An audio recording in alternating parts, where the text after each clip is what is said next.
with your hosts, Steve Dangle, Adam Wilde, and Jesse Blake. Let's go! Did they blow it? Oh, they freaking blew it.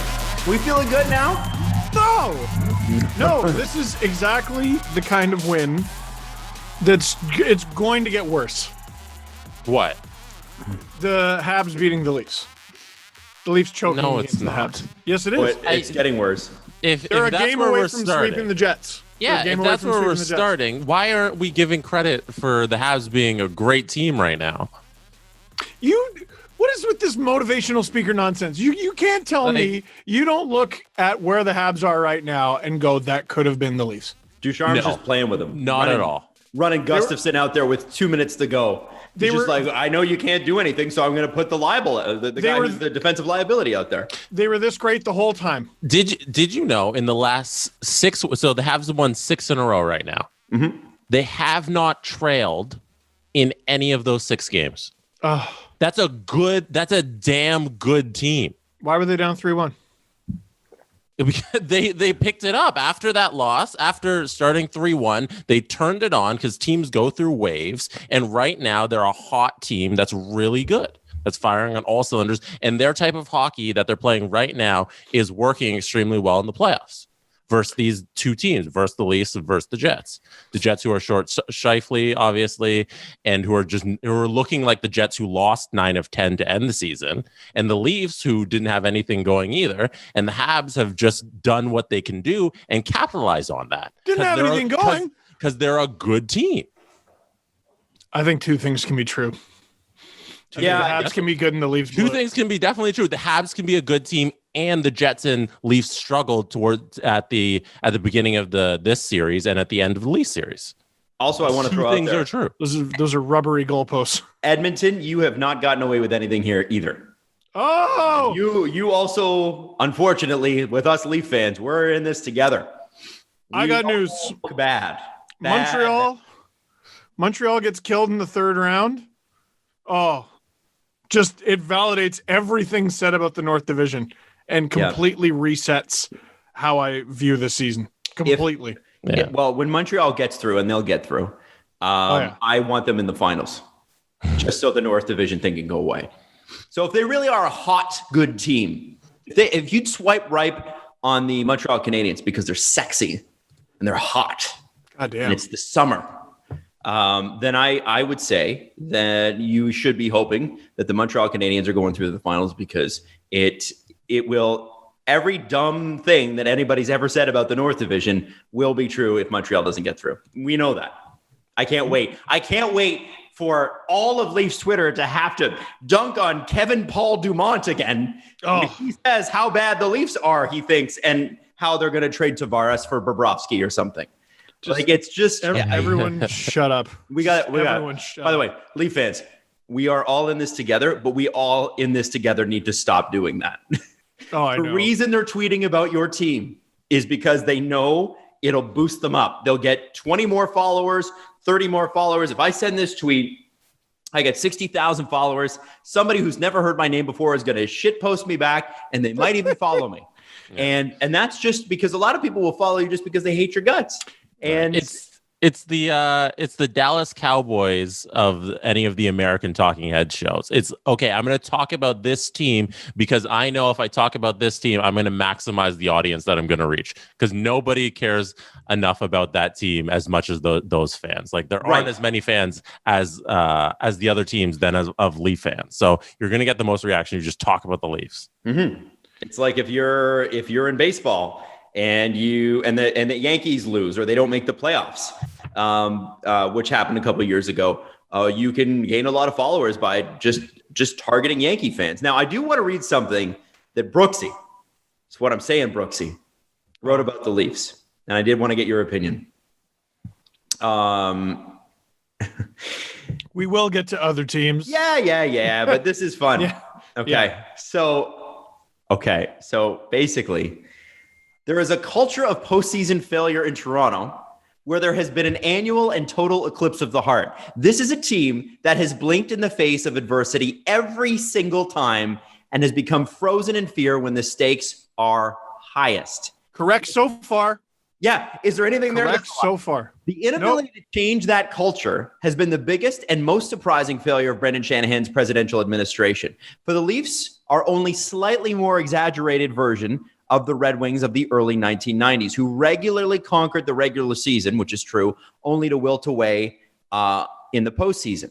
That changed when Detroit acquired Shanahan in 96-97. It was he, not Yzerman, not Fedorov, not the Russian Five, and not even Scotty Bowman, whose presence transformed the Red Wings into champions. Interesting take. And just wrong. Wrong? Yeah, it's just wrong. Okay. So, the Red Wings of the early 1990s. All right, so let's go through it. 91, lost in the division semifinals to the Blues. First round.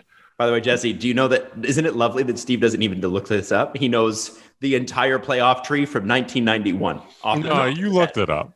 I looked it up. Oh, you did? Okay. All right. Sorry. I thought he was rhyming off the top of his head. I was like, what the fuck? So, and I don't like over here. I feel like it's manipulative because he's trying to appeal to Leaf fans. Sure. Because I feel like this whole argument is based off of, 92, they made it to the second round, didn't do very well. 93, Red Wings team, great in the regular season, but they lose in the first round. To who? The plucky Toronto Maple Leafs. Plucky Toronto Maple Leafs, who beat them in 7 games in 93. They lose in the first round in 94. You know what? I tell you what, he's right so far. But the idea that Brendan Shanahan was like the first sign of life for this team. I don't think he was suggesting that. I think he said they were dominant in the regular season, and then they didn't make it much into the postseason. The only time, Steve, in the 90s, they made it past, I believe, was the conference finals against Colorado with the infamous Claude Lemieux hit. Where they went 95. They went to the Cup final. Oh, Cup final. Oh, against Jersey? Against New Jersey. They did get swept, but they got swept in the Stanley Cup final. And they were in the West. I forgot they were West Division at that point. Them and the Leafs. Right. Then the next year they went to the conference final, followed by back-to-back cups after Shanahan arrived. Yes, for sure. But just the Red Wings, like, when did they just become this massive misremembered team? And I think it's easy to pick and choose from a team 30 years ago. I guess, it's easy to do. I love the new romanticized story of Steve Yzerman one day just deciding, fellas, I know how we're going to win now. And it's that scoring goals isn't important. It's me on defense. And the whole room was silent. And everyone looked at Sergei Fedorov to see his opinion. And he went, Lidstrom joins in. Yeah. And everyone just, Chris Draper's in, they're just all on their knees cheering. And from that day forth, they never scored a goal again. And they went on to win back-to-back Stanley Cups. The end. What? What are you talking about? What are you talking about? I don't understand it. Also, those were the unrestrained cap years, too. Let us not forget. They spent a bajillion friggin' $1 million. They were one of a few teams who could do that. Like, I don't get it. I don't understand our new fascination with the Detroit Red Wings. And in a few years, the narratives about the Blackhawks are going to be nauseating. Yes, for sure. I think at the end of the day, guys, it's pretty tough to compare what the Leafs have gone through to any other team pre-cap. Right. And there hasn't been a lot of teams post-cap to compare them to because, frankly, they do fail in a spectacular fashion. The one thing we can all agree on, it's not that they lose, it's how they lose. And it's always historic, it's always memorable, and it's always really bad and leaves you sad. It makes for a good podcast. So it doesn't. Yeah, the podcast. We've been thriving. We've been okay. No. Like, we'd be thriving if they made it to the second round. We would be. Yeah. We'd be thriving if they made it to the third or the cup final. If they won it, we'd be thriving no matter what. I saw someone like, hey, Steve, you got the payday, though, from the Game 7 video. I lost an entire round's worth of videos because of that one. They could have made it to the second round, lost in Game 7 of the second round. I still would have had the big Game 7 video and an entire round. Plus, they actually won a round Game 7 video. We were going to do streams for every round the Leafs were in. I was going to get paid per round. And now they're gone. And by the way, I just want to say to everybody that thinks this is easy, I don't think there's a lot of people that do, but you'd be surprised how shockingly low YouTube's ad revenue is. Just in terms of the money, yeah. You're like, holy shit. Like, we had a great month. No, you didn't, said YouTube. Unless you're Logan Paul. Yeah. Then what you do is you gain a big subscriber base. Then you do a bunch of really untoward shit in Japan and fight Floyd Mayweather. Mm-hmm. It's just how it goes. So anyway, what we're building towards. Let's move on here because I do think we should talk about the Montreal-Winnipeg series. Montreal looking absolutely dominant. Like I said, it's like Ducharme's playing with them. Berkshire tweeted about it, but Gustafsson out there in the last 2 minutes like it's no big deal. Yeah. This Montreal Canadiens team is rolling. And I think, Steve, you made a really good point in our group chat with Jesse because you guys were talking about it last night. And I think it bears repeating. It's not just that Montreal is beating up on Winnipeg. It's how shockingly not effective Winnipeg looks without Mark Scheifele. Oh, they're just not even close. And like, listen, my opinion on the Jets is well documented. I don't think they're anything special at all. And the stretch after the trade deadline validated that. Then they go and they sweep the Edmonton Oilers. And I go, oh, okay. So are they actually this like kind of veteran group that turns it on before the playoffs? Or maybe the Oilers aren't quite ready and the Habs are making them look like absolute dog shit. Yeah. It would be a different series if Dubois was doing anything. Man, that trade has had no return. He got injured shortly after the deal, and I gotta think it's affecting him still because that's not a bad hockey player. And now they don't have Scheifele. And hey, you want to talk about incentive to win a game? the Jets go up 3-1, and then they go up. Sorry, they stay alive 3-1, and then the Jets get Scheifele back. I mean, the Habs still have an enormous advantage, but it's just a lot harder to pull that off with Scheifele there. They're just not a very remarkable hockey team. They're really not. Sorry, go ahead, Jesse. And like right now, just with the center situation, like Stastny was clear. Like I know he played, was it last night, but he's clearly still hurt. So you have Pierre-Luc Dubois as your new number one center with Scheifele out, and he's a little hurt and not playing well. And then you got Stastny who's hobbling on like one knee, and then like you got who else you got down the middle? It's like Adam Lowry and Nate Thompson. And it's like, what are you relying on in the second round of the playoffs to get through and win a couple of games? And they also looked a tad. We probably overrate the series versus Edmonton in hindsight because there was 3 games that were in overtime. And if a couple calls go the other way, go to Edmonton's way, same with the Leafs. Like if a couple calls go the other way for the other team, if any of those penalties are called on McDavid, if he gets one power play that leads to a goal, then they win. Edmonton wins one of those OT games. And we're sitting here and it's Edmonton, Montreal in the second round. With Montreal beating up on Edmonton instead. Yeah, because Montreal's a good team. That stat from CJ last episode. So I was so fixated on McDavid drawing 0 calls in 4 games against Winnipeg. Apparently, it's been 8 straight Stanley Cup playoff games. That's a travesty.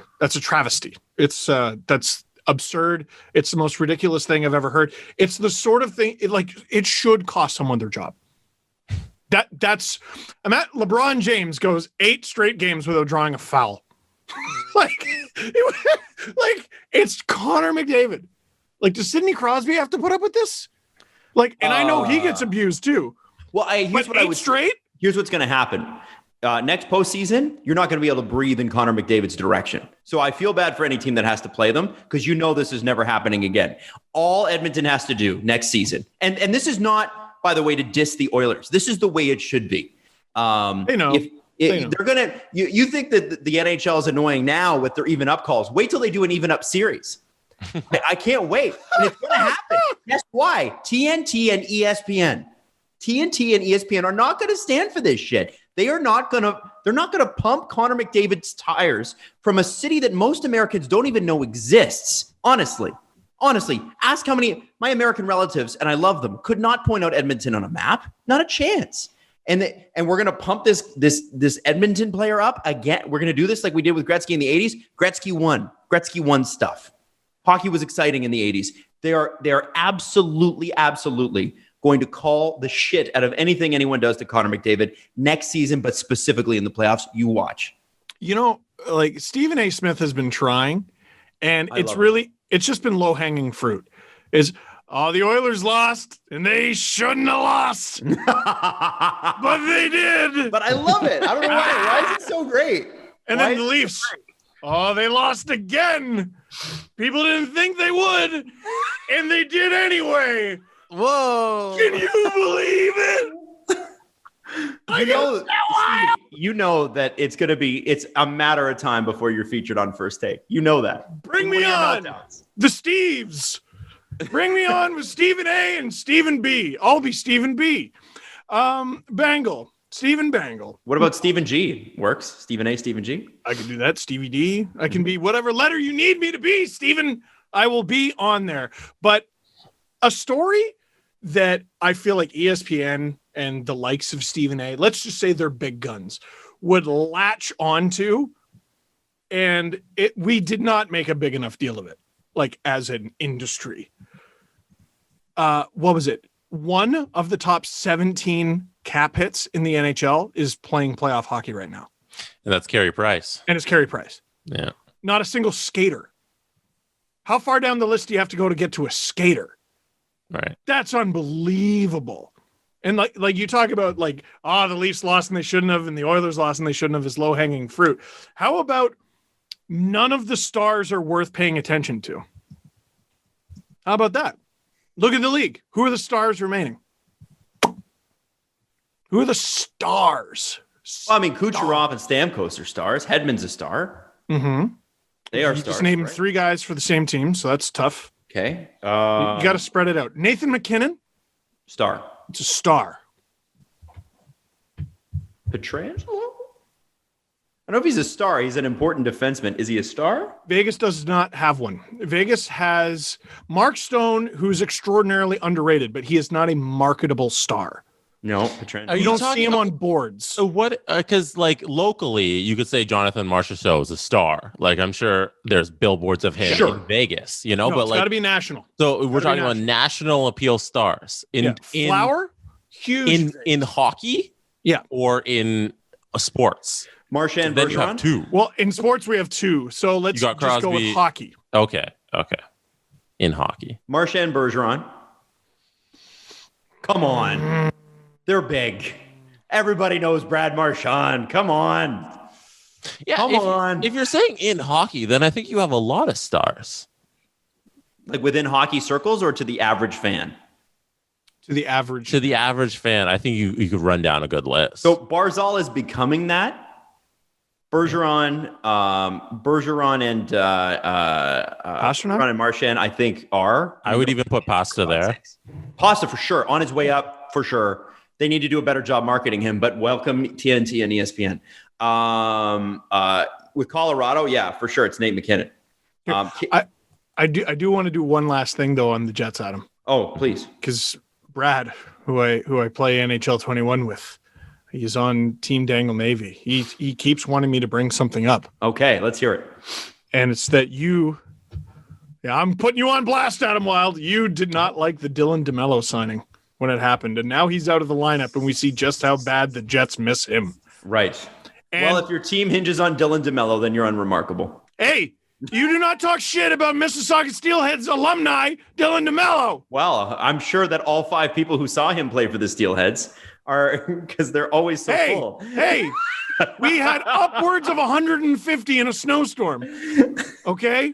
For a free game, Steve. It was free. Oh, yeah. I remember when it was a snowstorm and they said whoever shows up can just go watch the team. Can just come watch. That was a really bad snowstorm, though. Risk your life, see free hockey. Like, why not? Right? Like, why not? Make it outside. They're telling you to stay home. Why not go see a hockey game? Meanwhile, I drove from Scarborough to be the in-arena announcer to no one. I have for $30. I think, Steve, you make a really good point. You've got to. I know. I know that the NHL has this thing with the playoffs about what becomes more of a team game. It's a tougher atmosphere. And when you watch, and we'll get into this, you watch the Bruins and the Islanders. What a great series. That's a spectacular series. And that's how, honestly, that's hockey I can identify with and understand. And I'm going to tell you why I turned off that game. Okay, so we'll get to that. But my thing is it to watch Logan Paul? My thing is with this, you know, you do have to, you can't, I don't think you can go on calling the games this way. I don't think you can. I think you need to have stars in the playoffs. Remember what was the big famous story about the Lakers? They submitted a highlight reel of Kobe Bryant getting like slapped and not getting calls. And then for the next season and a half, he got every call. And, you know, I think Edmonton needs to do that. Like, I think we need stars in the damn playoffs. Twitter account. They need to upload it on their team Twitter account. Don't put like captions. Don't put like what I would love to see. I would love to see if the NHL find them. We didn't say anything. We simply compiled footage from broadcast. What's the matter? They're too friendly. Fine us for what? The NBA is more fun. The NBA is more contentious. The NHL is like, we're rich. You're rich. I'm rich. We're all losing a little money here. Who cares? No team run by Ken Holland is going to do that. He's way too deep in the muck. Yeah. But a forward-thinking team would absolutely do that, and every Oilers fan would back it. And let us not excuse, the Oilers, for instance. There's some mismanagement there, and they should be deeper for other reasons. Oh, they're not good, but like, for God's sake, 8 straight games. That's ridiculous. Now, I do want to. Now, Jesse has piqued my interest with this. Boston and the Islanders, my favorite series right now. I'm shocked. First off, shocked to see Taylor Hall fight somebody for the first time since 2011. That was just wild. Like, and it didn't even look like anyone.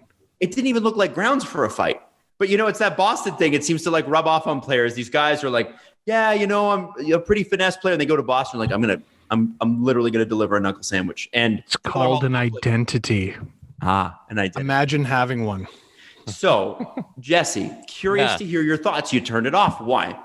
Saturday, what is it? Saturday, Boston, New York, they're playing.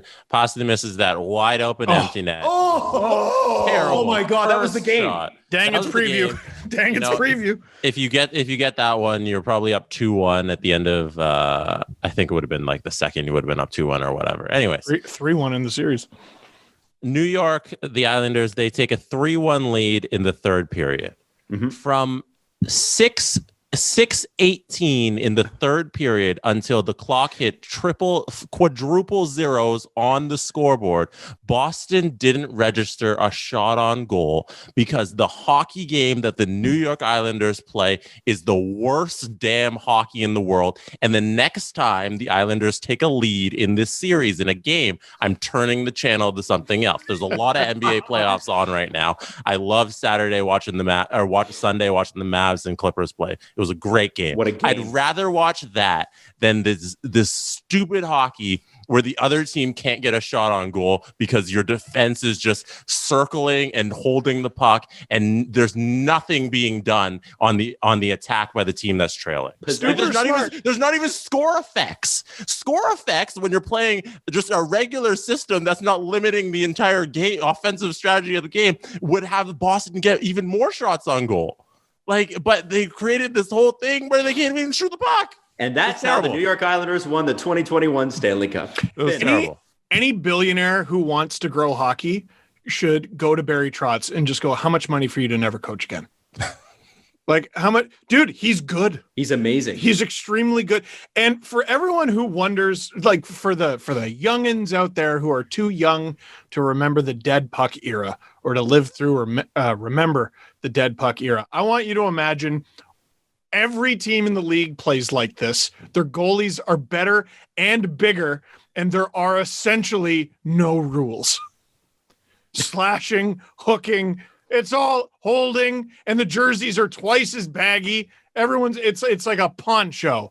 It's like a poncho with a Nike logo on it. Every team plays like that. No wonder people stopped watching. No wonder they were like, let's add a glowing puck to this. It also didn't help that it was on like the Outdoor Life channel or something like that. Yeah. You have like, you need cable? No, you need super cable. Oh, you don't. It's not the first 100 channels. It's the next 150. So good luck. It's the one where we show fishing all the time. Yeah. Oh, going straight from bass fishing to hockey. Excellent. They are the dang it makers, though. They make you make mistakes. They have the skill to capitalize on it when they present themselves. They got a great goalie department there. When was the last time the Islanders had a bad goalie? It was a few years ago. It was pre-Lou Lamoriello. Pre-Lou Lamoriello, that's for sure. Lou is going to win. Brooksy also noted this in his column. His 6, if they win, it'll be their 6th series win since he left Toronto. Wow. Just eat me with number. utensils. Throw me off the Niagara Falls. Like I'm just I'm so sick of this. And also in Ontario, did you know you can't buy silverware, but you can buy plastic spoons, knives, and forks? Here's a fact for you. It's fun. Unrelated. It's just everything sucks right here, right now, is what we're saying. Just everything sucks. Steve, sorry, go ahead. You were a big inspiration for the morning show today because Jax came in. Yeah, tell me about that. Jax came in and said she was trying to purchase, Jesse, what was she trying to buy? She was coat hangers. Yeah, so she's trying to buy coat hangers at Walmart. And they brought them to the cash, and a manager came over and she said, "You can't buy these." And Jax, being Jax, was like, "What?" Like she was like scared, like, "What? Why?" And she's like, "It's a non-essential item. You cannot buy these." And then I read your tweet out from the day before where you could buy a pool for your son, but you can't buy baby clothes in store. Can't buy baby clothes. You can buy an inflatable pool though. But yeah, and then we had people texting in. So we had a guy text in and goes, I could buy a mop, but I can't buy a bucket. There were some other really, really good ones. Somebody said, I bought an ATV at a dealership, but was not allowed to buy the helmet because that's a non-essential item. And up until like 2 weeks ago, like they're like, but open the schools. Yeah. It's crazy. Anyway, so everything in Ontario sucks. If you want to know why this is just doubly depressing for anybody listening or watching from outside Ontario. Yeah. It's crazy. It's a shame that the Leafs are out, but at least now I can get back to nothing. Nothing in the world. If you don't golf, you're fucked. You can't do shit. You can go to Shoppers Drug Mart and go home and fuck yourself. That's all you can do in Ontario. Put that on the license plate, Doug. That's all you can do. At Dollarama, you can't buy a birthday card or a condolence card, but you could buy a Father's Day card. Yeah, because seasonal items are essential. So yes. So what's funny, we had another person go, I tried to buy an ice cube tray. They wouldn't let me, but they said, go to the seasonal section. We have one there, and you can buy that one. It's good to be alive, gentlemen. Barry Trotz runs these stores. So can't go this way. Can't go that way. Barry Trotz, and let me ask you this. Okay, so you're the owner of Washington, and I forget what's his name again. I forget. He owns the Wizards. He owns the Capitals. Yeah, he was partying with the fans and all that. I forget. Yeah, he's great. President and general manager comes to you and says, "We don't need this head coach anymore." Ted Lee owns this. Oh, Ted. Okay, so you're talking to Ted, owner of the Washington Wizards. Yeah, and Capitals. Wizards and no, Capitals. This is a different guy. Ted Leonsis owns the Capitals. Yeah. Yeah. He doesn't own the Islanders. No, he owns the Wizards. Islander. Which Wait, are you We're talking about Washington, and I'm talking about Barry Trotz. Let me make a point here. Sorry, I understand. Let me get there. Sorry. Yeah, Ted Leonsis is who we're talking about. There's a slight connection. Sorry. So let me ask you this. So you're the, I don't even know who the president of Washington is, but the general manager, I believe, has been there since Barry Trotz was let go, won the cup with the team, the whole thing. So they knew going into that season that was probably going to be Barry Trotz's last. There were Caps fans that season who were like, yeah, it's probably time for him to go. Brian McClellan. So they go in and they win the cup. Okay. So Ted, if you're Ted, do you not say to Brian McClellan, listen, we should probably try to keep this together because as much as you guys maybe don't see eye to eye, something worked. And we've got a really good thing here. Okay. No. And he goes, and he somehow convinces you, no, we don't need to pay $4 million for a coach and keep him. When Brian McClellan comes to you now, having seen your performance since then, which has been, I mean, your starting goaltender who looked like an absolute stud, never the same again. The team's not looked really good. They've they've had their moments. The Caps have definitely had their moments. They still have insane firepower, still have insane talent. Signing Zdeno Chara was just cool. And, there's stuff that they do. You're like, man, this team has it. But they haven't really had it since Barry Trotz left.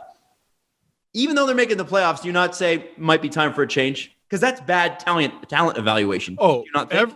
Everyone who is like, we don't need Trotz, like everyone who is on the wrong side of history there has got to go. So, same argument, Toronto Maple Leafs. Lou Lamoriello. Jesus. You're the board at MLSE. You represent Bell or Rogers or Larry Tannenbaum. Those are the three owners. And Brendan Shanahan and Kyle Dubas come to you and go, not Kyle. You just Brendan. It was time for Kyle Dubas to take over. Was it now? Because I haven't seen the performance. So Kyle kind of forced the hand of Brendan when Colorado came to Dubas and was like, hey, we want to make you our general manager. And then Shanny says, no, don't go to Colorado. You're going to be GM here shortly. And then it happened. Sure.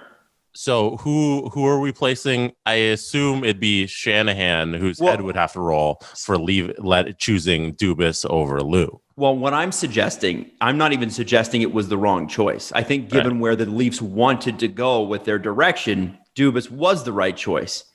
However, if you're a board member of MLSE, you're a passive fan, and you are insanely rich, like all the board members are, and your friends who are also rich in like New York and LA and all that stuff are making fun of you because your team stinks or keeps losing like this. They don't stink. They just lose fantastically. 10 out of 10 loses. Do you not look at Brendan Shanahan and go, how can you tell me next season's going to be different?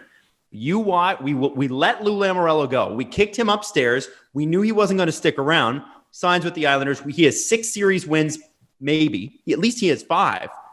How do you justify this? And how do you convince me? Forget the fans. Convince me that we're on the right track. With a team, by the way, that even people who covered the Islanders were like, oh, they're about to finish last. Yes. And they signed Leo Komarov to an outrageous deal. And they brought on Matt Martin for nothing, although he's effective again because he's with Cizikas and Clutterbuck, right? And they didn't sign the guy that Toronto signed as their big free agent. Tavares, who they wanted desperately. Yeah. So I'm not going to about face on Kyle Dubas after. I'm not either. Just after, so we're clear. No. After saying that I wouldn't have done anything differently from the trade deadline. I mean, Hall instead of Foligno is the easy one. Ooh. I'll maintain that things go differently if Foligno was healthy, and it's unfair to criticize Foligno's performance because we'll just never know. No one ever asked for that situation, right? They should have got Hall. Well, they should have done a lot of things. They should have won game 5. Yeah. But you know what I mean? That being said, Adam makes a hell of a point. And a big argument for Dubas's performance the first couple years, well, he's got to clean up Lou's mess. And he's got to get out from under Marleau, and he's got to get out from under Zaitsev. And he did those things. And he had a full season without either of those things. Now, what is the biggest problem facing the Toronto Maple Leafs? I don't know. Adam, Jesse, take a stab. I know what it is. They're very good. Was that? Winning. Certainly. That would be the result more than the problem, though, right? Yeah. What is the problem? They can't win. Again, the result, not necessarily the part of the it's the after. Can't win is after the equal sign. What plus what equals can't win? X. You run the Toronto Maple Leafs. What is the biggest obstacle in your way? Cap, probably. You have 4 guys. You have 4 guys. The name Toronto Maple Leafs. Yeah, but they changed that too. They changed the crest. They did. You have 4 guys. 4 guys making $40 million combined. Lou did not do that shit. Mm-hmm. Lou did not do that shit. Lou there might have been one to do with that. There might have been one, and it would have been Tavares had he stayed in Toronto. Like if Lou had signed Tavares, it could have been 2. It could have been Matthews and Tavares, and you understand both of them, no questions asked. You go 1 is a truly special superstar in this league who is money in the bank 40 goals every year. And the other is a guy who's been a captain in the NHL and is probably money in the bank 30 goals every year. And 50 assists. Yeah. It's a game about goals for and against. And you lock up two players who you can confidently depend on for 70 in a light year every year. Everyone understands that. Everyone. But then the other two. Willie, okay, he's got good value, whatever. Fine. Now he does. I don't know. I think it's a lot of people going to bat for him because they feel obligated to. Is it good value, or is it just what a $7 million player should do? Or is it just value? Right. I think it's just value. I think the value in Willie's contract is that it's mostly paid already. Yeah. And then Marner, you don't even need to argue that he's bad. It's just the cap is $81.5 million, and half of it is dedicated to 4 people. And none of that was Lou Lamoriello. By the way, makes $7 million. Sorry? Just the Islanders' highest paid player is Matthew Barzal, who makes $7 million. $7 million. He's a what? What does he play? What position? Center. He's a center. Interesting. Now, this is not to say that I tweeted at the time, I was like, God, I was so relieved that the Mitch Marner thing was over. Who cares? It's just $2 million, no big deal. I think it strikes deeper than that. And I think that going for every last penny can hurt you. Like Mitch Marner could have made that money up in endorsements. God knows he endorses literally. If it sells on a shelf, Mitch Marner is endorsing it right now in Toronto. Trust me. I saw a CIBC commercial. There's a real estate one when coming home. Mountain Dew, Red Bull, all this other shit. He's making enough money. But if you come back and you sell Torontonians on, I took a hometown discount because I am from here and I love it here. You're a hero forever. They've already got the statue made. But what has happened is, again, we look at the cap hit and we go, we're really hamstrung here. Now, I have to say, I would have laughed at you last year when people said, well, there's not a single player in the playoffs making over $10 million past a certain round. Now there's one, Carey Price. There's one. Now I understand that some of that's luck. Well, that's the playoffs. Luck is part of it.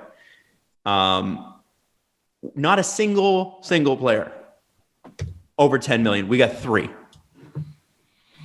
I mean, I we want to talk numbers. That's a number, is it not? Is that not, are we that's not really a fancy number, but it's a number. It's an enormous problem. And again, it's somewhat unfair just because no one asked for the cap to stay flat, but it is now. And this is what I keep coming back to. It's a cold, factual conversation. This cannot maintain. Mm-hmm. This cannot maintain. The highest paid player in the playoffs right now, by the way, is Nikita Kucherov at $9.5 million. Player, like skater. Skater, okay. Yes. So this is, I think this comes down to, and again, this was supposed to be a conversation about the Islanders and how smart they were to grab Lou and Barry Trotz. And Lou was by far, I don't know what would have happened if Lou'd stayed in Toronto. I certainly wasn't. I wasn't convinced. I mean, the Zaitsev deal was just an abomination. I'm sure Lou would have been able to get out from under it. He got out from under Dion Phaneuf as well. How good did they think he was going to be? Yeah, but you cannot argue with this. The Islanders, for the Capitals and Leafs, have been more successful than either franchise since those two people left. They left in the same year. Yep. And they have way less talent. Way less talent. Nobody's going to argue me on that. Not an insult. It's not. And I have to give Islanders fans credit. I watch the games to see Islanders fans. They are so all the way ballistic for this boring ass team. And it evens out the fact that the game kind of sucks when they're winning. The Islander fan base is awesome. They're awesome. They're great. There's so much. Now, you get on their bad side like we did a couple of years ago, and it kind of sucks. I'm not going to lie. That 6-month period was not fun after Tavares signed here. No. But, man, that's everything that you want hockey to be is what the Islanders fans are. And it's so spectacular that that's happening in New York, that's so spectacular that, they're a good team going into an ESPN and a TNT deal. You need New York teams to be good. The Rangers should be better next year. Hopefully. We'll see what happens there. I mean, it's to me, if I am a board member of MLSE, as much as I like Kyle Dubas, as much as I love Brendan Shanahan, worship at the altar of Brendan Shanahan, and personally I do, I think he's spectacular. I have to ask that question. And I don't know if there's a good answer for that. Yep. I'm telling you, it's a much bigger story than the ink that's been spilled over it. Not enough ink has been spilled over the fact that most of this league's highest paid stars are not in the playoffs right now. There's 8 teams left. That's a lot of teams. One guy, Carey Price. It ain't good. And the other guy sat on LTIR all season. So oh, he didn't even play. Fucking play. Oh my God. Now, breaking news. This important PSA is brought to you by Manscaped.com. This is your pubic service announcement and the news you've all been waiting for. The Manscaped engineering team has now confirmed that we have successfully created the Lawnmower 4.0.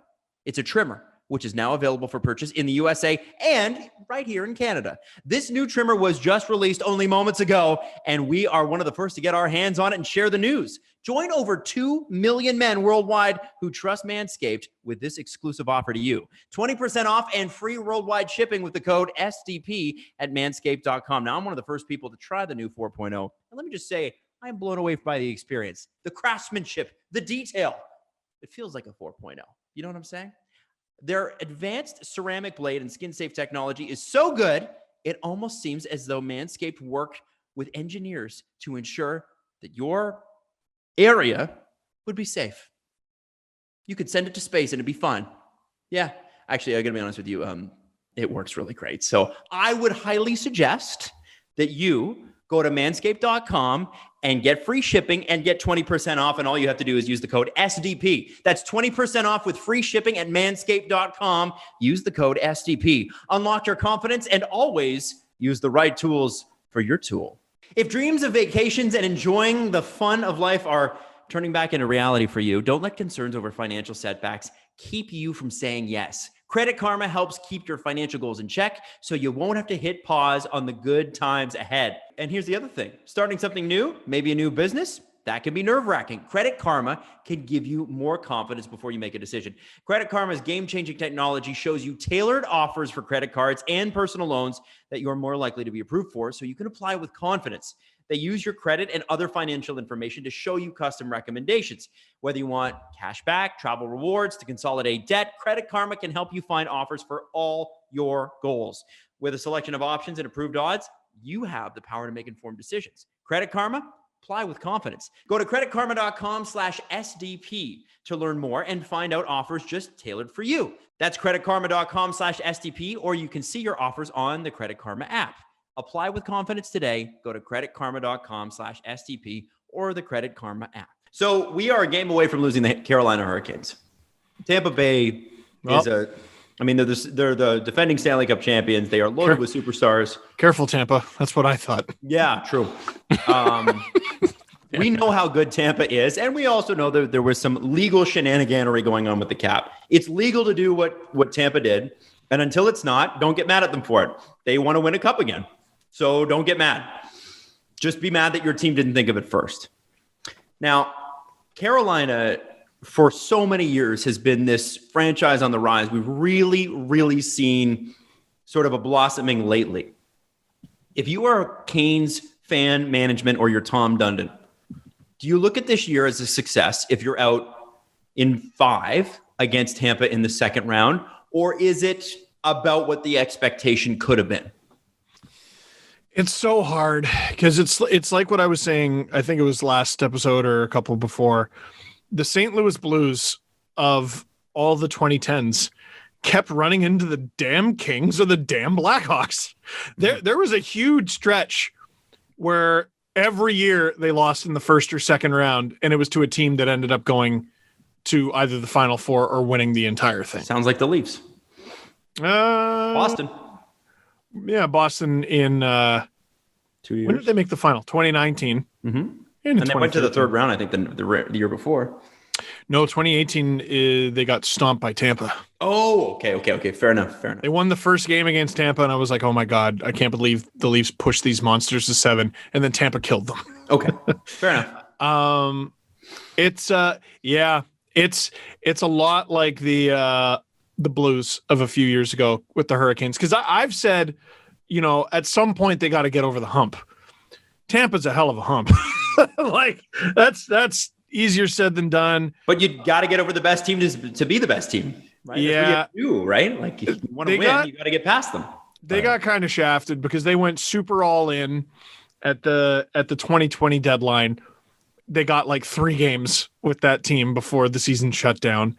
And this year, the one thing I will say, like the idea that Dougie Hamilton's name is being brought up again, like there should maybe be a little bit more urgency to buy at the deadline and compete if you're potentially losing Dougie Hamilton. I will say that. I don't think Carolina should overreact if they lose to Tampa here, but it is a little bit of a, all right, guys, is this the maximum? Because making the playoffs and having moderate success can still be viewed as a failure. See the Toronto Raptors. Mm-hmm. At some point, they went, you know what? Like, okay, we've peaked at round 2 or sometimes 3. Like, we can't get past this one force of nature, so we got to get one of our own. And they did, and they won. So what's interesting with Carolina, I don't know what's fully been written about Dougie Hamilton other than the fact that he is a UFA and they haven't started negotiations yet because it's the playoffs and they're not focused on that. What's curious to me is people are talking about, and this Toronto fans do this all the time. People are like, well, Dougie Hamilton's available. He's got to come to Toronto. Fair. Okay. You want Dougie Hamilton and we probably could pay him a lot and that's great. Okay, cool. Okay. And now people are like, well, and you can also double back and trade Morgan Riley to Carolina because they're going to need a right shot defenseman.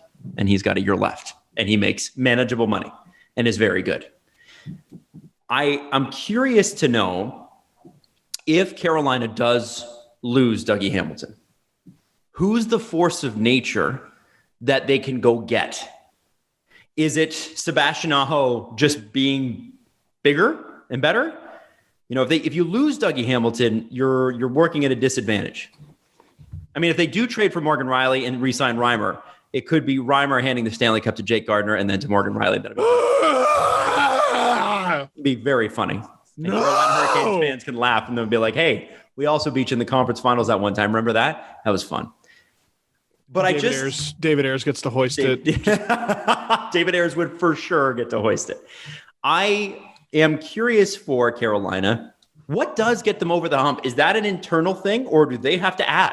Is there a major deal brewing there if they can't get over the hump? Because as much as they don't like paying for coaching staff until recently, Tom Dundon's competitive.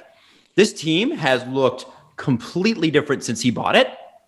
And they are a franchise for sure that should be really tough to play for a long, long time. Where do they go? You remember the Washington Capitals conversation we had a few episodes ago where I looked at all their top scorers and I'm like, guys, I'm having trouble finding one that doesn't start with a 3 for their age. Remember? All the Caps are in their 30s. Yep. All of them. And the ones who aren't, they're talking about trading. So that's a bad situation. You don't want to be in that situation. Carolina Hurricanes. Sebastian Aho, top scorer, 23. Trocheck, second highest scorer, 27. Andrei Svechnikov, third highest scorer, 20. Dougie Hamilton, 27. Martin Necas, super underrated player, 21. Jordan Stahl, who I was under the impression was 38, is 31. Really? 31. I didn't know he was that young. Had no idea. How old is Eric? Oh God. He was drafted 2003. Man, but he's like, he just feels prehistoric. Like, I don't even, it's crazy. He's still there? I know. No, I'm not. And he's effective too. Played great. Yeah. Niederreiter, 27. Pesce, 25. Fogle, 24. Who's the next player who's 30? You have to go all the way. You got to go all the way down to Jake Gardiner. Oh, wow. Like almost all of their team is in their 20s. And the shame for the Hurricanes is Aho and Svechnikov are two extraordinarily important pieces of the puzzle, and you just can't make them older. Right. The only way to make a player older is to wait. You could argue, well, don't the Leafs have the same excuse? No, I don't think so. I think a bunch of those guys are older and they surrounded them with X, Y, Z, blah, blah, blah. But Aho being 23, Svechnikov being 21, and Natchez being 20, and Natchez being 21, it's a factor. They're going to get better every single year. You can bank on the Hurricanes getting better every single year. They have a few more years before we have a Washington Capitals conversation with them. They do need to continue to surround their young talent with good experienced talent, though. But they've found the young talent to surround it with. The core is there. Yeah, and they got a first rounder from the Leafs for their trouble. So it's just gonna keep going for them. By the way, they go back and look at that Vinny Trocheck trade. Okay, just go back and look at it. You said he was their second leading scorer this year. Yes, and in 47 games. Go 43 points. What they paid for Vinny Trocheck. Am I going to be upset?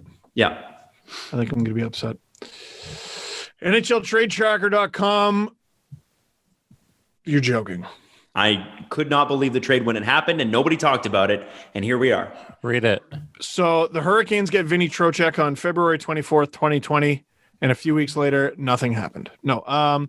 The Panthers get Eric Haula, who this year had 21 points in 51 games for the Predators. Okay. That's effective for the Golden Knights, yeah. Yeah, I mean, that's fine. Whatever. Then Lucas Wallmark, who played in 20 games this year, had 3 points. Wait, is that even this year, or was that the last year? No, this year he was with the Blackhawks. Yeah, 20 games, 20. Not even with the Panthers. 3 points. Eetu Luosterainen played in Finland this year. He was a second-round pick in 2017. And Chase Prisky, who should be a NASCAR driver. Yes. That's a great NASCAR name. Great name.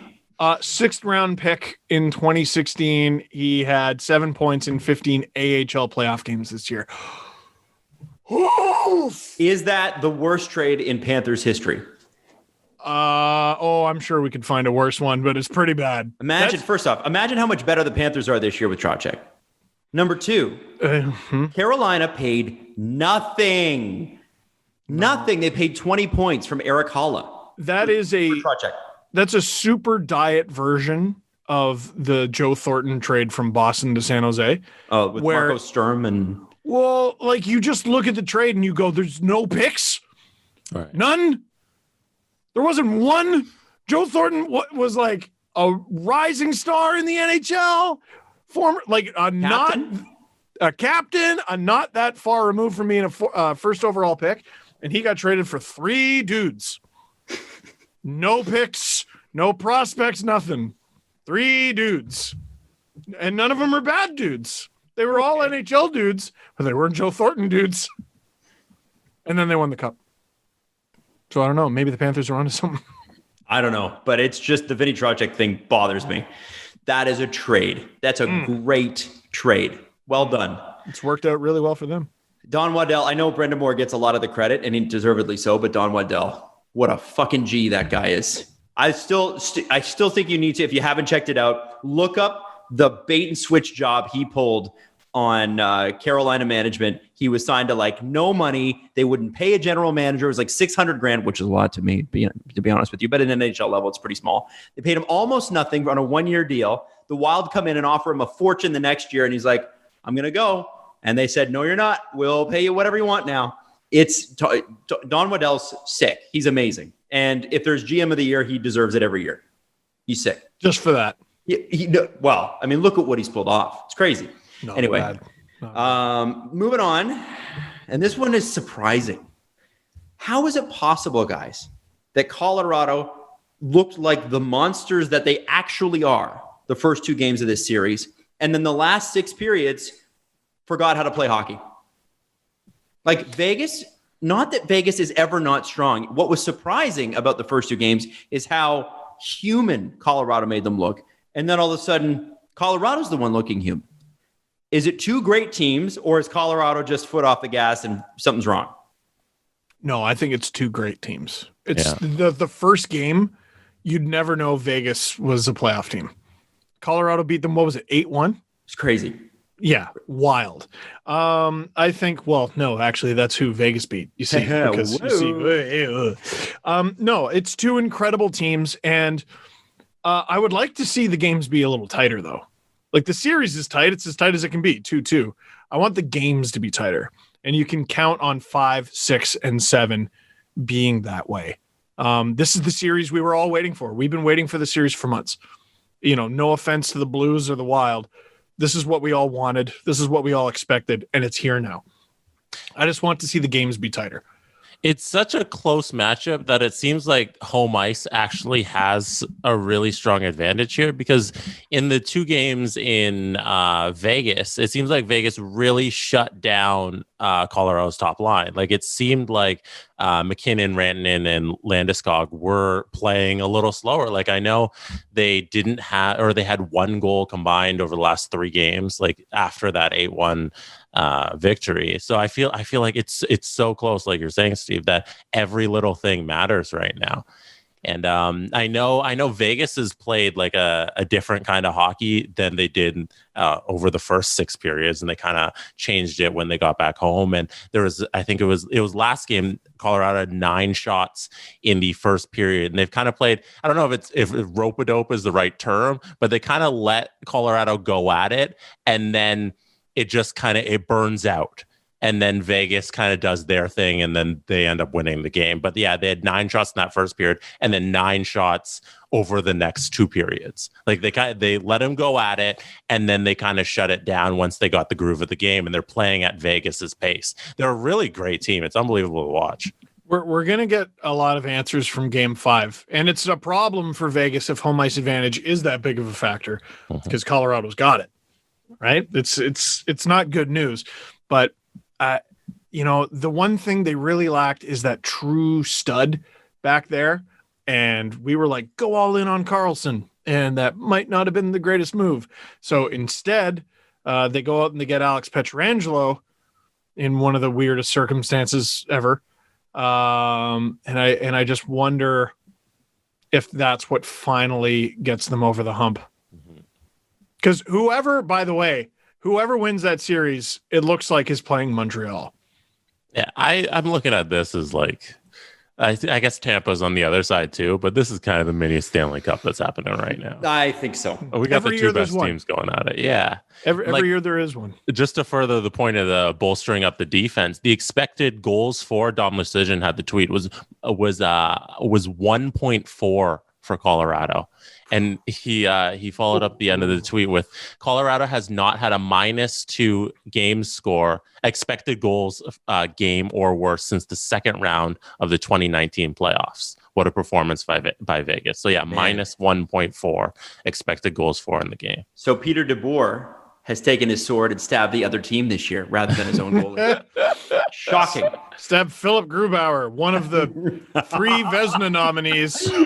Who did you see the criticism of the Vezina conversation? No, what was the criticism? Well, they announced the 3 Vezina nominees, and it's just the top 3 goalies and wins. And it's just rank them 1 to 3. There you go. Well, Vasilevsky is going to win it, and like I didn't care who the other 2 nominees were. Yeah, and like I guess maybe that's how they looked at it, Jesse. Yeah, just like, hey, whatever, who cares? It was fucking Grubauer. Yeah, but like no one. Like, Grubauer is good, but I don't think any Colorado fan is like, he is a top 3 goaltender in this league. As a Leaf fan, I'm upset that Jack Campbell didn't make it in there. He won 11 games in a row, which is the equivalent of winning like 15 games in a row in a regular season. So where's the Jack Campbell respect? You don't get to do that. No, I do get to do that. I say he does it. You multiply all stats by 1.7 or whatever it is. He does it. By the way, speaking of I say he does it, James Myrtle's joining us on Wednesday. Oh, right. What will we talk about? I wonder. We're also going to obviously talk about the playoffs and that sort of thing. So don't worry. Don't worry. Last week was all Leafs. This week it's fun stuff. The teams that are still in the playoffs. And you know, once you get over the heartbreak of your own team being out, it is kind of fun to watch as a disinterested party because you just get to watch the game. and it's fun. I like it. I'm watching tonight. Can't wait. Don't even know which game's on. Don't care. Gonna watch. I Montreal, Winnipeg. Yeah. Well. Yeah, I love that about the first 3 rounds of the playoffs. There's hockey every single night. Mm-hmm. Yeah. Cup final, you dig in a little. Yeah, 100%. Well, and the Cup final this year will be interesting because, like, we could be through the second round here pretty quick, except for, I guess, Vegas and Colorado. And since the NHL waits for no one, if that goes to 7, I'm sure we'll be halfway through the third round and everywhere else, right? I don't Can't wait know. for the North Division, but we got to wait for everybody else. Yeah. It is interesting that the North Division now has a travel exemption, though. Yeah, I mean, it's good news. All the players are fully vaccinated. The weird thing about that, so if you haven't been paying attention to this or you missed it, that's okay because it's fucking boring. But the Canadian government has finally let Canadian teams cross the border, so Montreal can play in Montreal and play across the border somewhere else. And they don't have to go through the 14-day COVID restriction or whatever. And teams can visit. Not totally surprising. Yeah. The issue is all the other teams that play in Canada. So, for instance, MLS, you've got the Whitecaps, you've got the Montreal Impact, and you've got TFC in Toronto, and they want to play here. And they're like, we're all fully vaccinated too. We've been in the States. We're all, every team member, all the staff, we could follow the same protocols the NHL did. And it's crickets from the government. And baseball, all of the staff and all of the players fully vaccinated. Right. The Jays just confirmed their extended stay until July 27th. That seems like the day when it's going to be over in Buffalo. Like, that's fingers crossed, but hopefully. Have they been playing in Dunedin or are they in Buffalo now? No, they came up to Buffalo starting this month. Oh, okay. So yeah, they've been in Buffalo. So it's going to be now till the 27th of July. And hopefully then, the government's like, okay, you can play in the Rogers Center. Yeah. Adam, you didn't see ridiculous. You didn't see Lewiston's own friggin' Jack Armstrong sitting in the stands? Yeah. No, I didn't. I haven't. I honestly, we're missing, because of the NHL playoffs this year running so late, we're missing just complete domination by Vladimir Guerrero Jr. It's insane. One of the best single season J things we've ever seen in our lives. And everybody in Toronto's like, well, I'm really sad about the Leafs. So it's a shame, really. It's a shame. So if you are in Toronto, please watch the Jays. I guess from here, there isn't a whole lot more to talk about in terms of like where we want to go with the show today, unless you guys really want to get in the World Hockey Championship where Canada won. Yay. That's cool. Connor Brown, downtown. Yeah. Andrew Mangiapane, MVP, like insane tournament. Dude, really good player. He's a really good player. The storyline coming out of the World Tournament, I guess, is Gerard Gallant's going to have a job in like 60 seconds whenever any team's like, hey, we want him, and he's going to have it because it's for sure like the an Rangers. Excellent coach. It's the Rangers. What I have a problem with, the Gerard Gallant conversation over the last 24 hours, the problem I have with that is the idea that the World Hockey Championship in 2021 is what got him the job. Yeah. And not that he's a fucking fantastic coach. And okay, really, because he led the intra-squad Sens and Ducks to gold. This is it. That's well now all doubt's out the window. We were on the fence the whole time, and then he won gold, and now we're convinced. When they were 0-3 to start the tournament, they ripped up the contract, and they had to. Sorry, Gerard, take your own Uber. Yeah. They had to. Canada was going to leave him at the airport. He wasn't going to be able to come back. You stay in Latvia. Gerard. But no, he gets to come home now. Like, I don't know. That's a great point. That's ridiculous. I want to ask a question that I think is important with Gerard Gallant, though. What's wrong? I don't know. Every person has flaws. Florida was pretty good and the players loved him. Vegas was really good and the players would have died for him. And there was a betrayal when Pete DeBoer came in and ruined it all. Why does Gerard Gallant get dropped like that? Doesn't make any sense to me. What's going on there? Just a perennially disrespected coach, and his departure from both teams. The question about why is more than fair. I wish I had an answer for you. I will say, like, we know 10% about teams, like, just in general. and the people they are and the dramas they go through. And there's still like, I'm waiting for like an expose type piece about what happened to the Canucks socially this year. Not we know what happened to them, but I want to know what happened to when that you need him. Can we locker switch room? him? Yeah, like every team has some sort of story to be told, and so little of it actually gets told. All we ever heard about I think it was the 2004 Leafs, the last Leafs team to ever win a playoff series. You all know the infamous story.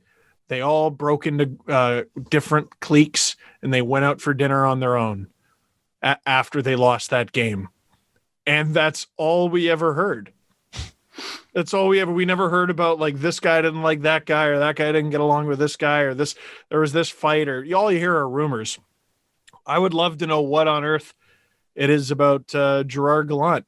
And there's, why didn't Bruce Boudreau have a coaching job all year? Why? I think he's holding out for the Maple Leafs, and I'm holding out for him. I want him to be an assistant coach on the Maple Leafs. Please.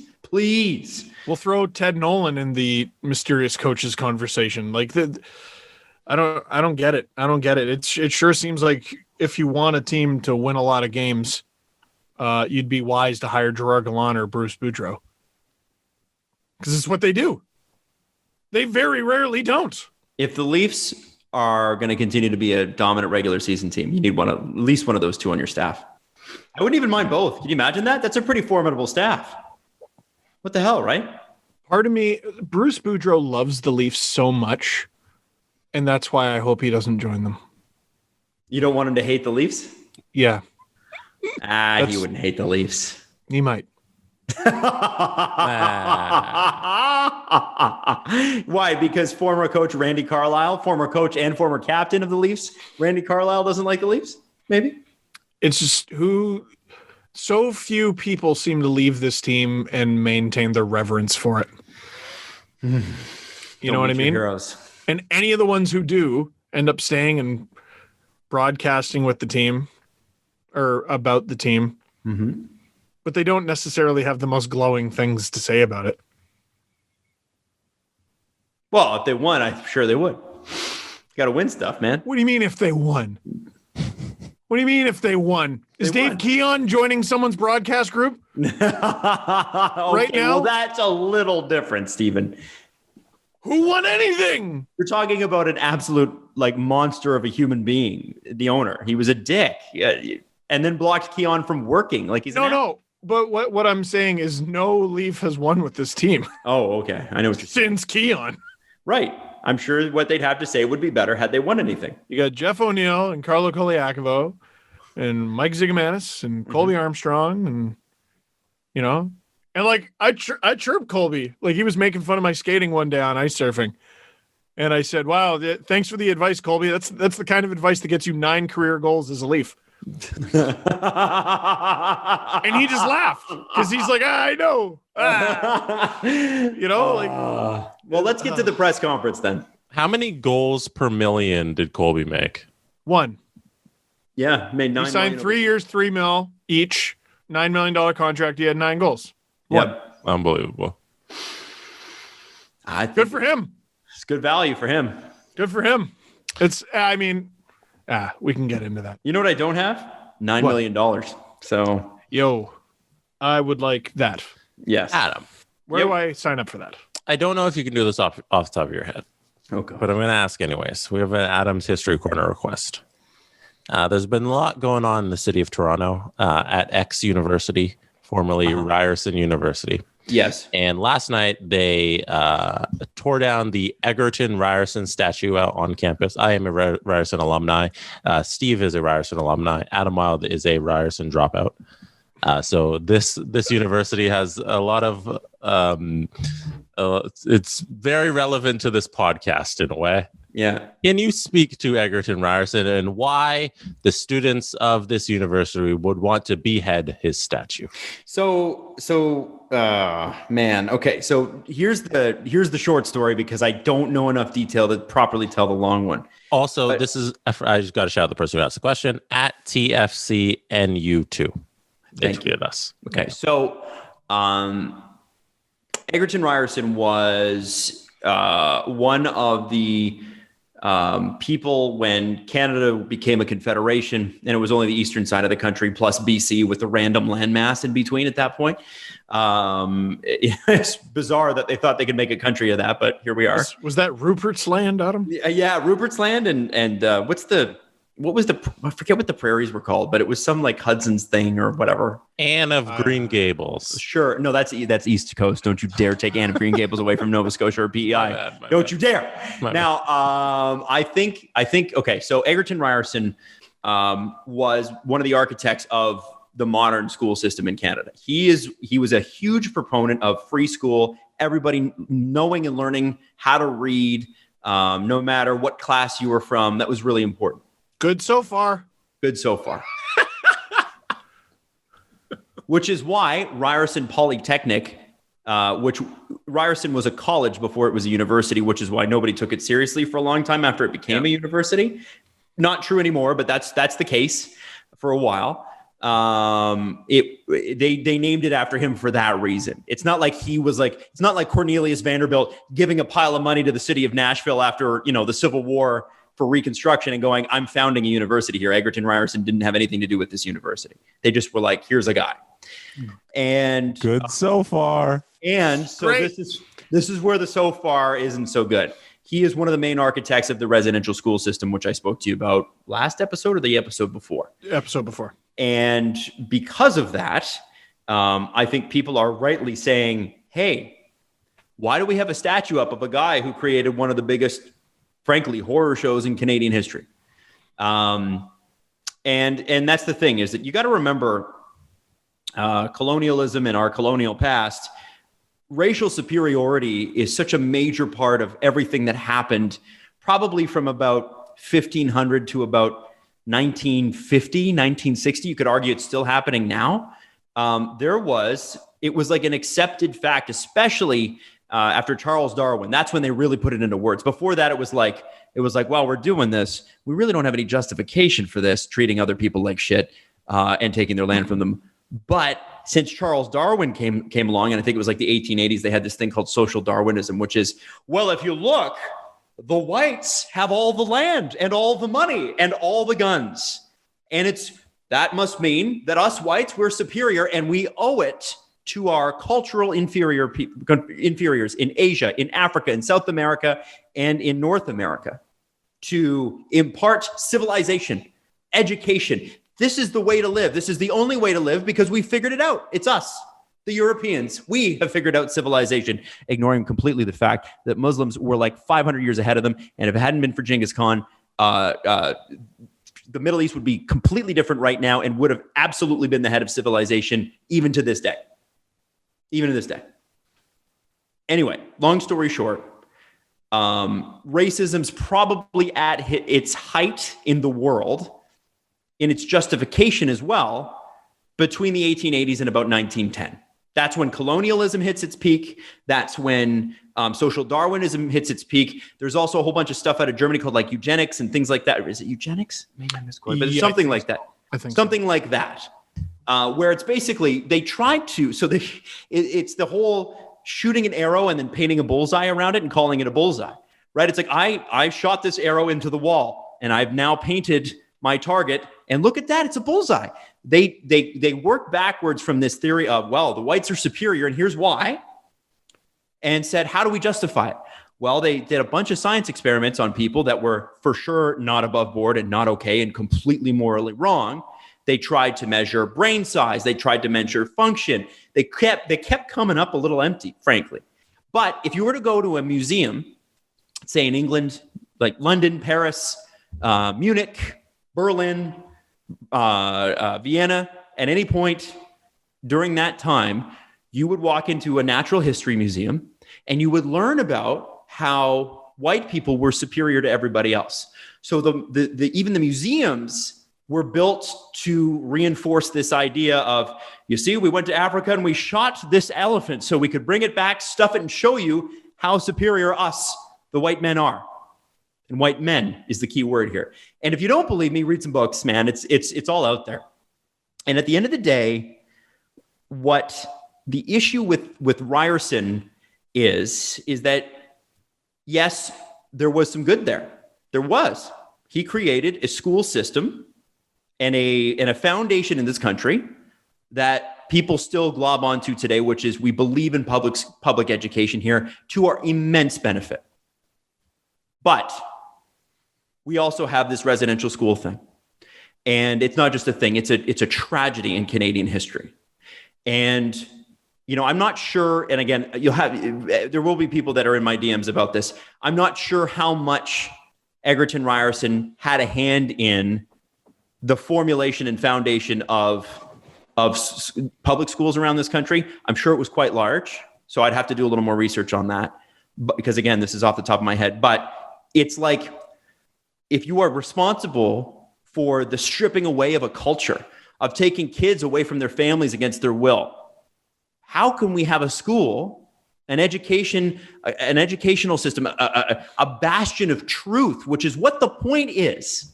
That's the point of a university, is to reason and to learn and to know what truth is, not alternative facts, real facts. How can you build it around a guy who did both of those things? There's a duality to Egerton Ryerson. I grant you that. But you cannot put a statue up of a guy like that, because you look at that and you go, for what? People who get statues are people that have accomplished great things and haven't accomplished it at the expense of hundreds of thousands of people dramatically affected in a negative way, the ramifications of which we are just starting to reckon with. There's no way, there's no reason that Ryerson should be named Ryerson anymore with that gone to light. Now, I went to Ryerson, had no idea who Egerton Ryerson was, didn't give a shit. Jesse, I'm curious, because you went there for as long as I did. Did you once during your 4 years Google who he was? No, I had no idea his first name was Egerton, even until like this second. That is why the school mascot, a ram, is named Eggy, which I always thought was stupid, but I never asked the question. You just taught me something this moment. Eggy the ram. Well, Eggy the ram. Because I was drunk the whole time, I went, this is great. This makes sense. Let's go. Let's enjoy Rammer time where bottles are $2.75. Now, wait. Yeah. There's a big argument that this is erasing history, which you always hear. No, it's not. Which you always hear when this happens. I learned more from this happening than I did in 4 years ago in there.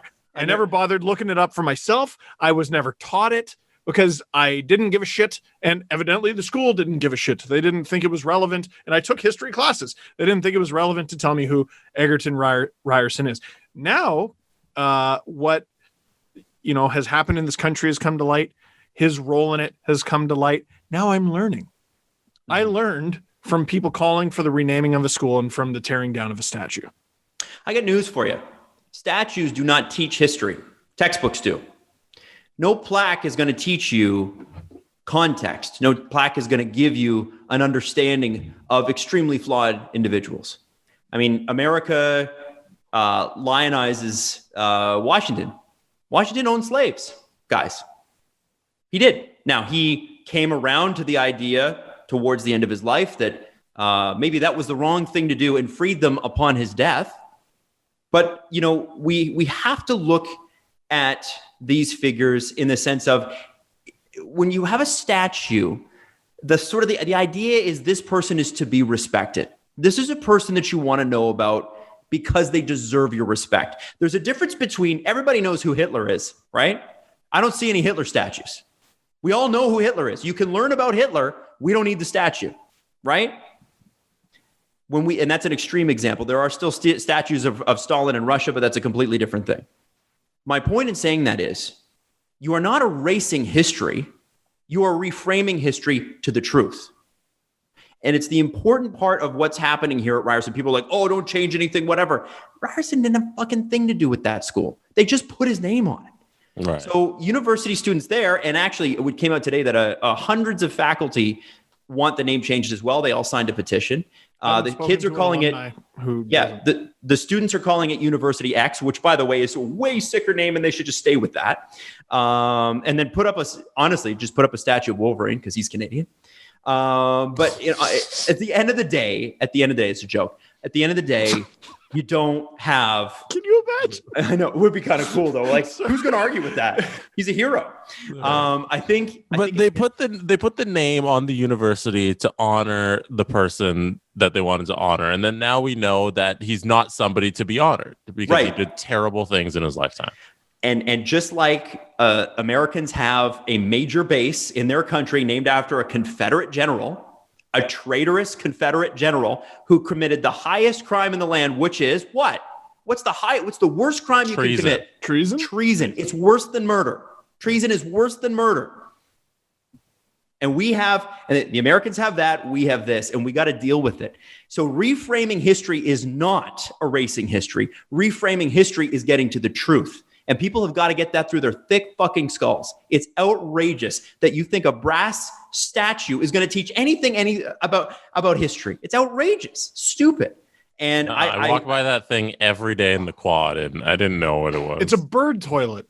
Yeah, exactly. It taught me nothing. It meant nothing to me.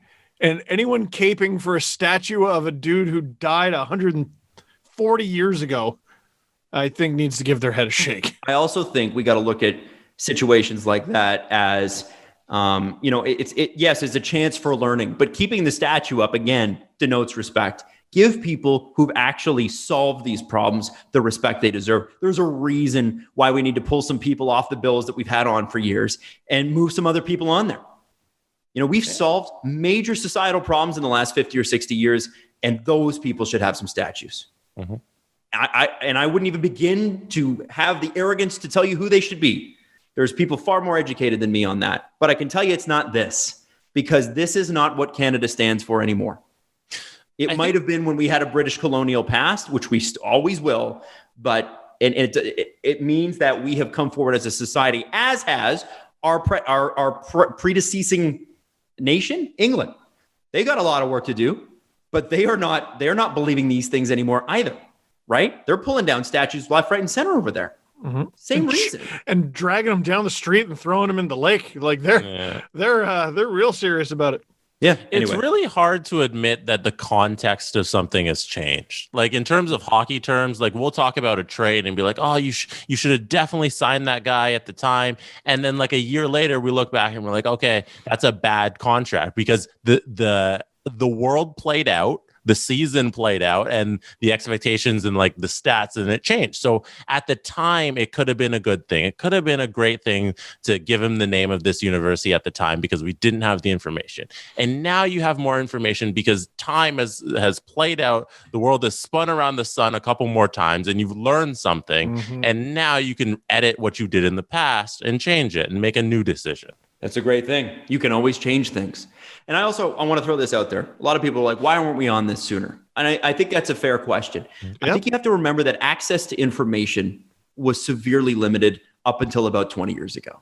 When textbooks started making their way online and Wikipedia started existing and things of, literally the things that you could only learn in university now, you can actually learn all of that subject matter just as thoroughly, maybe without the certification. You can learn it all online, all of it. Back then, how many books on Egerton Ryerson do you think there were? And how many people do you think would search which library in Toronto, maybe the Toronto Public Library, like the major library, for a book on Egerton Ryerson? And then that person has to go to a newspaper or a radio station and say, hey, this person did some pretty terrible things too. Right? You understand that the reason that a lot of these changes are happening is because people are able to, in a second, pick this stuff up and go, oh my God, we can't get behind this anymore. Do you remember encyclopedias? Like, you right? Just look up the big volumes? Yeah, you just want to look up one word and what it means. You got to go to an encyclopedia to look up the history. And it's just a little fragment. Like if Egerton Ryerson was mentioned in a Canadian encyclopedia, it would be a paragraph. Right. There's no way that you can ever fully understand that. Now, if you're a native Canadian and you've been directly affected by this, you would have firsthand experience. But remember, for us who didn't grow up with that, until recently, none of this stuff was readily available. And then after that, how do you disseminate it? How do you get people to care? And that's why I think this disruption that we're seeing in our society in all things, feminism, race rights, human rights, all of this stuff, it's all happening at once. It's extremely stressful because it tears apart the fabric, quote unquote, of society. But the fabric is not a fabric we wanted or we should want. We have these morals, we have these values, especially as Canadians. We expect something more of ourselves. And now I look at this as us trying to live up to the values we've espoused as Canadians since World War II, since we were the peace-loving human rights nation. That's what I see us trying to do. And I like it. I like it a lot. At least we're trying. And you might say, well, nobody's perfect. Nobody's without sin. All right. Yeah. Well, we were willful. Fair. Yeah. Like, well, we're not talking about like, he returned his library books late. We're talking about he helped form residential schools, one of the greatest atrocities in this country's history.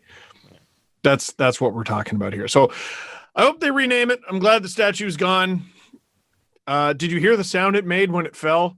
No, I didn't. Was not a particularly well-made statue. People were like, was that made of, like, was it a basketball? Like, it just didn't crack. Like, it so looked it looked like it came out of durability, Yeah. Like, it looked like it came out of a dinosaur-sized Kinder Surprise. It's funny. The people were like, so we're gonna form Ryerson Polytechnic and we're gonna get a statue.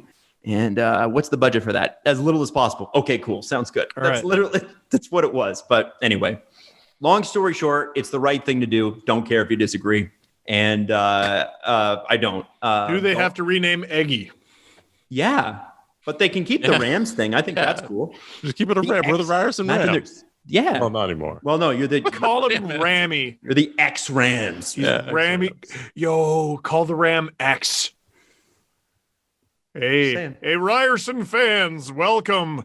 X, and he comes out and he does all the mascot stuff. Well, you did it too. Not Ryerson. You can't say Ryerson. Yeah, you can't say Ryerson. Damn.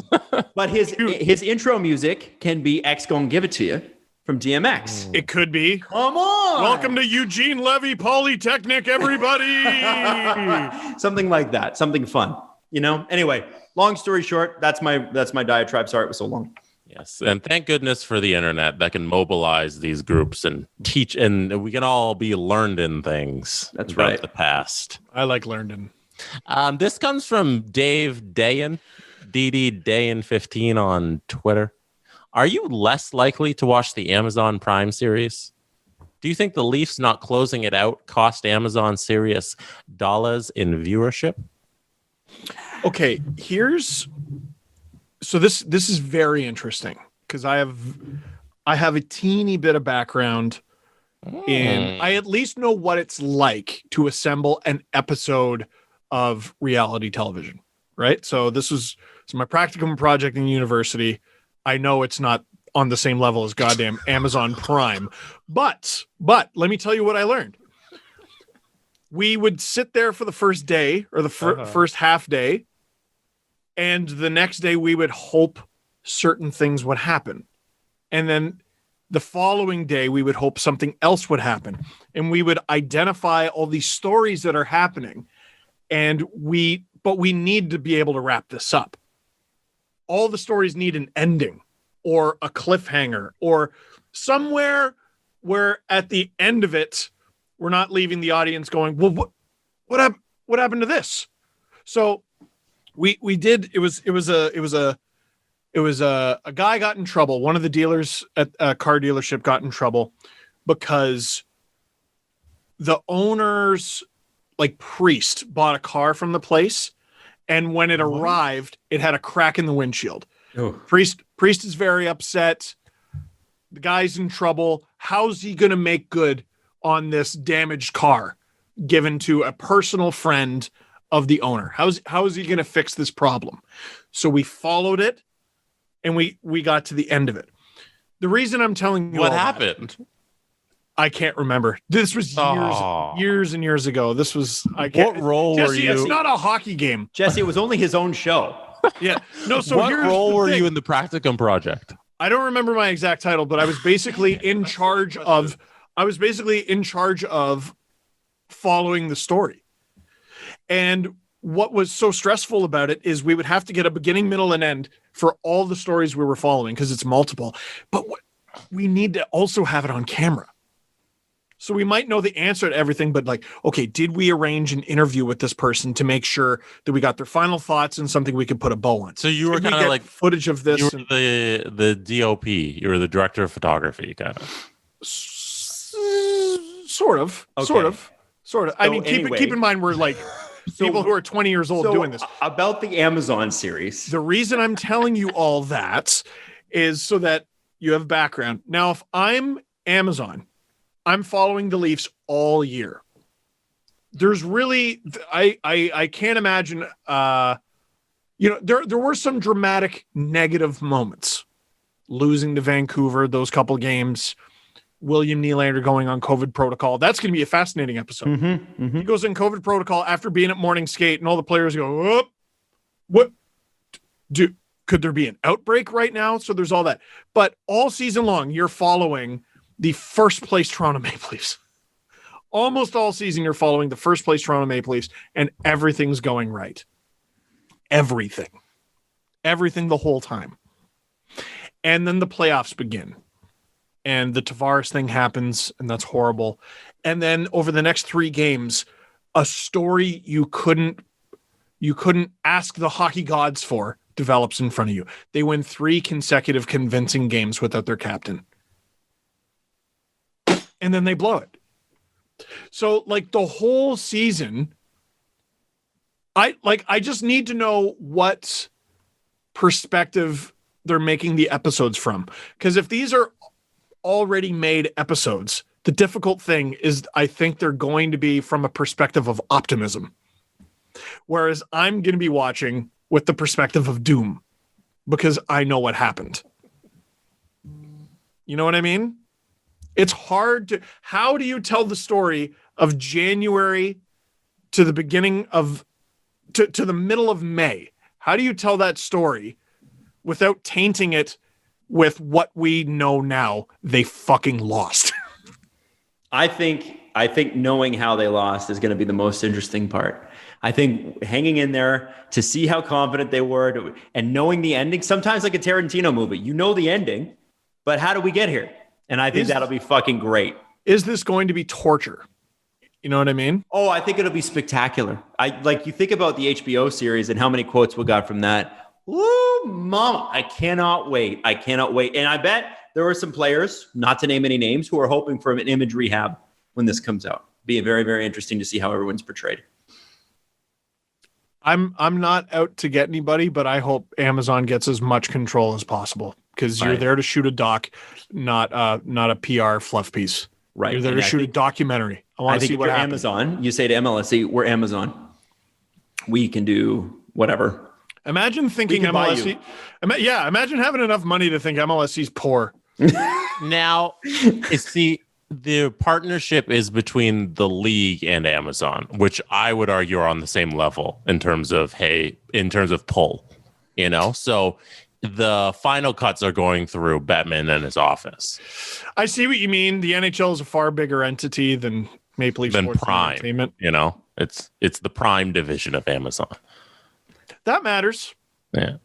That matters. I don't know. I think if there's some stuff in there they don't want out, they're cutting it out. I have to say too, Amazon Prime's pretty freaking good.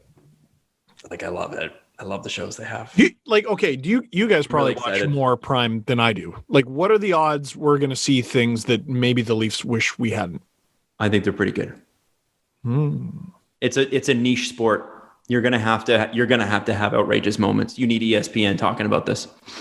Yeah, because you can't release this documentary with just everything's great. When is it coming out? Everything's great, and then the last episode happens and they fuck it up. Really? Man, we should do a watch party. Just watch it all together. What you did with the hockey games. Yep. Why not? Why not? Growing up, cereal was one of the best parts about being a kid, but I had to give it up because I realized it was full of sugar and junk and the things that you really shouldn't eat.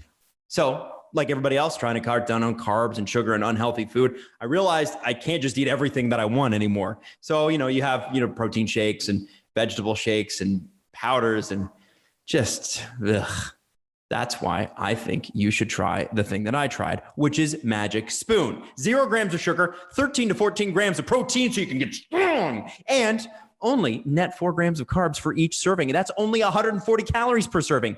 It's keto friendly. It's gluten free. It's grain free. It's soy free. It's low carb and GMO free. The variety pack includes 4 flavors of cocoa, fruity, frosted, and peanut butter. It's absolutely delicious. And if you go to magicspoon.com/STP to grab your variety pack and try it today, well, you get $5 off your first order. Again, use our promo code STP at checkout and get yourself $5 off your first order at magicspoon.com. Again, that's magicspoon.com/STP. And that, Stephen, thank you for that wonderful deep dive into your personal history that you can't remember. So great. I know we were all hoping, director of photography? Wow. What is it? Oh, Jesse made that up. There's a stunning conclusion and we can't remember it. It's amazing. It must have been a great show. Everyone was happy. I remember that part of the conclusion. When you brought up comparing it to your Ryerson practicum days, it made me laugh. Yeah, that's why you took But me it's down applicable. This show is like 5 minutes longer than it needed to be. Thanks to you, Jesse. Appreciate that. That's No Jesse. problem. He's so pleased with himself right now. Steve, we love you. Jesse, I love you. Do you? And thank you so much for listening to the show, guys. We will see you on Wednesday.